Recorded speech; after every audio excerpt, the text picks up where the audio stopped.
మా ఊరు నుంచి మా పొలాల వద్దకు పోయేటందుకు దారి ఇది. మా ఊరు పక్కకు కిషోర్ ఉంటుంది, శ్రీశైలం యాదవ్ది. అతను అక్రమంగా మట్టి తరలిస్తూ బండ పలగొడుతూ కిషోర్ కాడికి వెళ్ళి అది అన్నీ తరలిస్తూ తొవ్వ ఖరాబ్ అవుతుంటే కూడా పట్టించుకోడు. మేము బండను ఆపితే కొంతమంది అధికారులతో ఫోన్ చేయించడము, భయపెట్టడము చేస్తాడు. ఇక్కడ సుమారు ఒక 100 మంది రైతులం ఉంటాం. మా పొలాల కాడికి పోవాలంటే జారి పడతామని పెద్ద ప్రాణ భయం ఉన్నది మాకు. పొద్దున ఒక బండి మీదకి ఒక వ్యక్తి కూడా పడ్డాడు, అతనికి చిన్న చిన్న గాయాలు కూడా అయినాయి.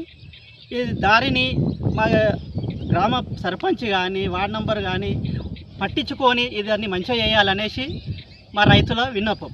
వ్యవసాయానికి ఇక్కడ దారి ఉండేది, నాకు పొలం ఉండేది. ఇక్కడ మేము వెళ్ళాలంటే చాలా ఇబ్బందులు ఎదుర్కొంటున్నాం. ఎందుకంటే ఈ క్రెషర్ వల్ల బండ్లు తిరగడం వల్ల మాకు తొవ్వ అనేది సరిగ్గా లేకపోవడం అనేది బుర్జా మొత్తం ఉండడం వల్ల ఇప్పటికీ 2-3 స్కిడ్ అయి పడ్డారు.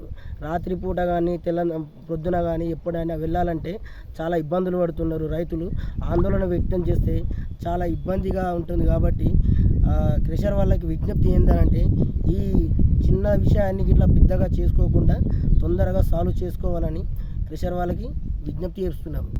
ఆందోళన వ్యతిరేకంగా ఉంటుంది. ఇంకా వల్ల రోడ్ల మీద బురజ కావడంతో మొత్తం రోలు కావడంతో నాట్లు గిట్ల వేయడం అనేది రోడ్లపైన నాట్లు వేసే పరిస్థితికి తీసుకొస్తారు ఈ క్రెషర్ వాళ్ళు. దీనికి పరిష్కారం మరి ఎవరు చూపుతారనేది నేను ప్రశ్నిస్తున్నా.